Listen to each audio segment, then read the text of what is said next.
Hello दोस्तों, नमस्कार। मैं अनुराग आज आपके लिए लेकर आया हूं नया टॉपिक। जॉइंडिस या पीलिया क्या होता है, इसके कारण क्या होते हैं, इसके लक्षण क्या होते हैं और इसका उपचार कैसे किया जा सकता है, मैं इस वीडियो के माध्यम से बताऊंगा। आप लोग वीडियो के अंत तक बने रहिएगा। दोस्तों, अगर आप इस यूट्यूब चैनल पर नए हैं तो अनुराग यादव मास्टरमाइंड चैनल को सब्सक्राइब करें। मैं आपके करियर को ग्रो करने के लिए बेहतरीन जानकारी देता रहूंगा। दोस्तों, आज का टॉपिक है जॉइंडिस या पीलिया। जॉइंडिस को ही हिंदी में पीलिया बोलते हैं। ये जॉइंडिस न्यूबॉर्न बेबी में इंडिया में लगभग 60% बच्चों में पाया जाता है और ये जो है बिना ट्रीटमेंट के भी 1 से 2 हफ्ते में ठीक हो जाता है। और ये एडल्ट में भी पाया जाता है, मेन और वुमेन किसी में भी हो सकता है। ये एक प्रकार की कॉमन डिसीज है। दोस्तों, जॉइंडिस होता कैसे है, सबसे पहले जो हमारा ब्लड होता है ये बताएंगे। ब्लड में क्या क्या होते हैं। ब्लड में इसिनोफिल्स, बेसोफिल्स, न्यूट्रोफिल्स होते हैं। White blood cell, red blood cells होती हैं, जिनका अपना जो है लाइफ साइकिल होता है, जो कि एक समय के बाद में ये जो है ब्रेक डाउन होती है या डेथ होती है। जैसे कि अगर हम रेड ब्लड सेल की बात करें तो रेड ब्लड सेल लगभग 120 दिन तक रहती है और उसके बाद जो है ये इनकी डेथ हो जाती है, डाई हो जाती है, या ये कह सकते हो डिस्ट्रॉय हो जाती है। जैसे ही रेड ब्लड सेल डिस्ट्रॉय होती है, एक पिगमेंट होता है वो निकलता है जिसका नाम है बिलिरुबिन।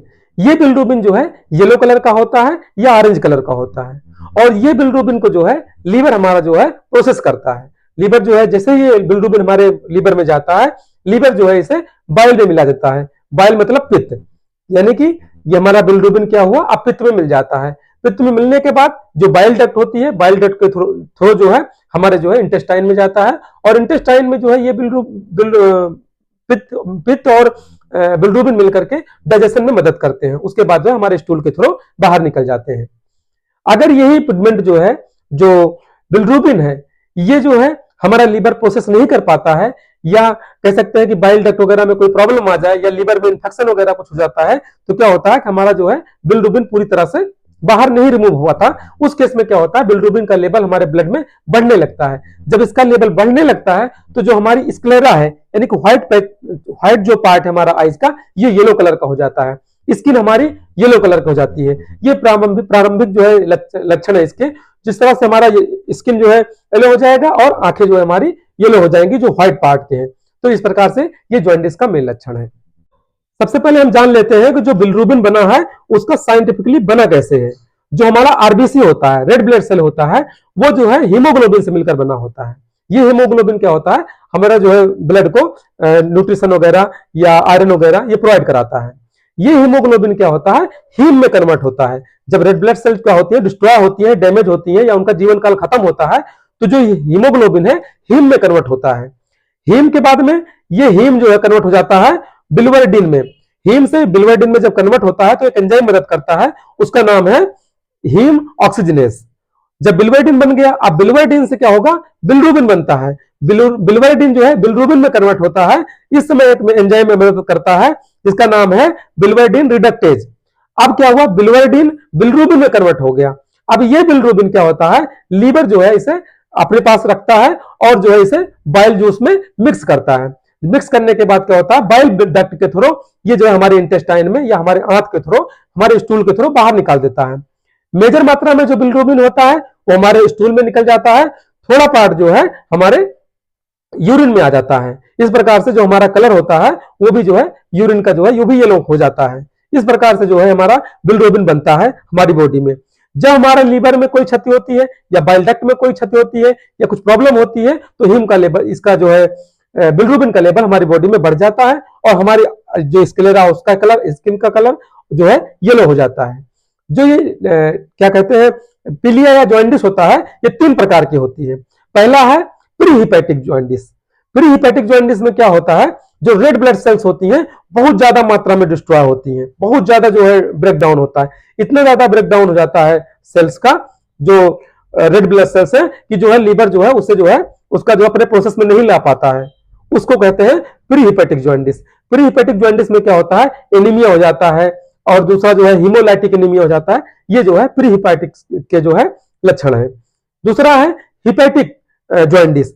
हिपैटिक जॉइंडिस में क्या होता है, इसमें जो लीवर होता है उसकी सेल्स जो है डैमेज हो जाती हैं या इसमें कोई इंफेक्शन हो जाता है। उस केसेस में क्या होता है, ये बिलिरुबिन का पूरा प्रोसेस हमारी बॉडी में नहीं हो पाता, या लीवर जो है जो हमारा बिलिरुबिन आया हुआ है उसको जो है प्रोसेस में नहीं ला पाता है। इस वजह से जो है ये हिपेटिक जॉन्डिस हो जाता है। हिपेटिक जॉन्डिस की बात करें तो इसमें जो है हिपेटाइटिस हो जाता है।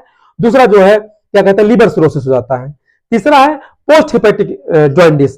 पोस्ट हिपेटिक जॉन्डिस में क्या होता है, इसमें जो बाइल डक्ट होता है, जो ट्यूब होती है जिसके थ्रू जो है हमारा बिलिरुबिन निकल करके हमारे इंटेस्टाइन में, आंत में या हमारे मसल्स वगैरह में जाता है, वो नहीं जा पाता है। तो इसमें क्या होता है, जो बाइल डक्ट होती है वो डैमेज हो जाती है। जब डैमेज होने की वजह से हमारी जो बाइल जूस है वो जो है बाइल जूस के साथ में जो बिलिरुबिन है वो बॉडी में हमारी एकत्रित होने लगता है। इस वजह से जो है ये क्या कहते हैं जॉन्डिस हो जाता है, पोस्ट हिपेटिक जॉन्डिस, जिसमें गॉल ब्लैडर स्टोन भी हो जाता है। इस प्रकार से ये 3 प्रकार से होता है हमारा jaundice, hepatic jaundice, pre hepatic jaundice, post hepatic jaundice. Symptoms की बात करें जॉन्डिस के, तो जॉन्डिस के सिम्टम जो है फिजिकली दिखाई देते हैं। पहला सिम्टम्स है हमारे जो है जो स्क्लेरा है, व्हाइट पार्ट है हमारी स्किन का, हमारे आंख का, वो येलो हो जाता है, और जो स्किन का कलर है वो भी हमारा जो है येलो हो जाता है। तीसरा है हमारा जो यूरिन का कलर है वो भी येलो हो जाता है। जो हमारा स्टूल का कलर है वो जो है क्या कहते हैं, वो जो है मिट्टी कलर का हो जाता है, क्योंकि उसमें से बिलिरुबिन कम होता है ना, बिलिरुबिन उसमें नहीं पहुंच पाता है। इस चक्कर में जो है स्टूल का कलर जो है मिट्टी कलर का हो जाता है। एब्डोमिनल पेन होता है, बहुत ज्यादा दर्द होने लगता है, और जो सीवियर जो है फीवर आता है, कह सकते हो चिलिंगनेस, हमेशा जो है ठंडापन महसूस होता है। जिस भी व्यक्ति को जॉन्डिस हुआ रहता है हमेशा जो है ठंडी महसूस करेगा, ये जो है हमेशा शिवरिंग महसूस करेगा, कांपेगा वो। नोजिया की प्रॉब्लम होती है, वोमिटिंग की प्रॉब्लम होती है, उसे भूख नहीं लगती है, और उसका वजन जो है डे बाय डे घटता जाता है। इस प्रकार से ये हमारे सिम्टम्स हुए जॉन्डिस के।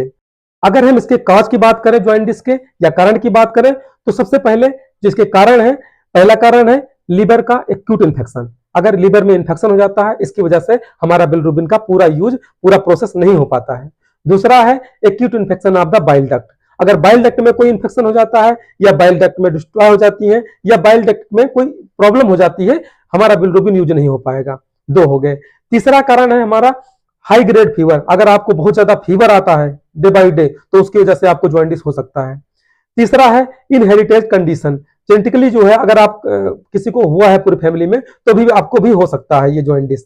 और उसके बाद है वायरल इन्फेक्शन। वायरल इन्फेक्शन से भी हो जाता है, जिसकी वजह से हिपेटाइटिस वगैरह हो गया, जिससे लिवर इन्फेक्शन वगैरह हो जाता है, इसकी वजह से हो सकता है। उसके बाद होता है एल्कोहल कंजम्पशन। अगर आप रेगुलरली एल्कोहल ले रहे हो, रेगुलर शराब पी रहे हो, ड्रिंक कर रहे हो, उसकी वजह से भी आपको इन्फेक्शन हो सकता है। दूसरी बात, कोई इंजेक्शन वगैरह नहीं लिए हो, आप वैक्सीन वगैरह नहीं लिए हो हिपेटाइटिस वगैरह के, तो उसके बाद भी आपको इन्फेक्शन हो सकता है। और जो है जैसे कोई व्यक्ति का इंजेक्ट किया हुआ निडल आप यूज कर रहे हो, उसके बाद भी आपको इन्फेक्शन हो सकता है, आपको जॉन्डिस के चांसेस हो सकते हैं। जिसको जॉन्डिस हुआ है उसको जो है कुछ चीजों से बचना चाहिए।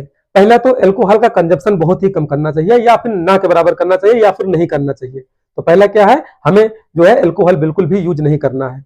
दूसरा जो है, जो जहां से केमिकल्स वगैरह निकलते हैं फैक्ट्री वगैरह से, उसके पास से नहीं गुजरना चाहिए, या उसके केमिकल्स अगर हमारे बॉडी में आते हैं तो इन्फेक्शन करते हैं, उससे भी हमें बचना चाहिए।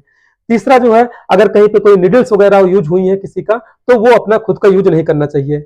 जिस व्यक्ति को जॉन्डिस हुआ है उस व्यक्ति के संपर्क में नहीं जाना चाहिए, क्योंकि जो है फ्लूइड वगैरह, लिक्विड वगैरह अगर एक दूसरे से संपर्क हो गया तो ये जॉन्डिस जो है आपको भी हो सकता है। और तीसरी बात जो है, हमेशा जो है क्या कहते हैं, वैक्सीन का लगाना बहुत जरूरी है इस जॉन्डिस केसेस में। आप जो भी जॉन्डिस से पीड़ित है उन लोगों को वैक्सीन का उपयोग करना चाहिए। उसके बाद नॉर्मली आते हैं, हेल्दी डाइट करना चाहिए, और जो है हमेशा एक्सरसाइज करना चाहिए, मेंटली स्ट्रेस नहीं लेना चाहिए, वजन कम करना चाहिए। ये सब चीजें जो है हमारी जो है जॉन्डिस को ठीक करने में हेल्प कर सकते हैं। कुछ मेडिसिन है जो कि हमारे, ये कोई स्पेशल मेडिसिन नहीं है कि जॉन्डिस के लिए दिया जा रहा है, कोई भी मेडिसिन दी जाएगी तो हमारे लीवर को इन्फेक्शन को कम करने के लिए दी जाएगी, कोलेस्ट्रॉल लेवल को कम करने के लिए दी जाएगी, बाइल डक्ट के इन्फेक्शन को कम करने के लिए दी जाएगी। जैसे कि अगर बात करें तो अर्सोडिऑक्सीकोलिक एसिड जो है रेगुलरली यूज किया जाता है हमारे लिवर इन्फेक्शन में, या हमारे कोलेस्ट्रॉल लेवल को रिड्यूस करने में, हमारे बाइल को प्रोसेस करने में, या बिलिरुबिन को हमारी मदद करने में कि हमारी बॉडी में पूरी तरह से मोसेस हो जाए। हमारे लीवर के इन्फेक्शन और फंक्शन को और इंजाइम को फंक्शन को इंप्रूव करने के लिए अर्सोडिऑक्सीकोलिक एसिड दिया जाता है, जिसका डॉक्टर्स जो है अधिकतर यूज करते हैं। इस प्रकार से हमारे जॉन्डिस का ट्रीटमेंट भी कर सकते हैं आप लोग। अगर ये वीडियो आपको पसंद आया हो तो लाइक करिएगा, सब्सक्राइब करिएगा। थैंक यू सो मच, मिलता हूं ब्रेक के बाद।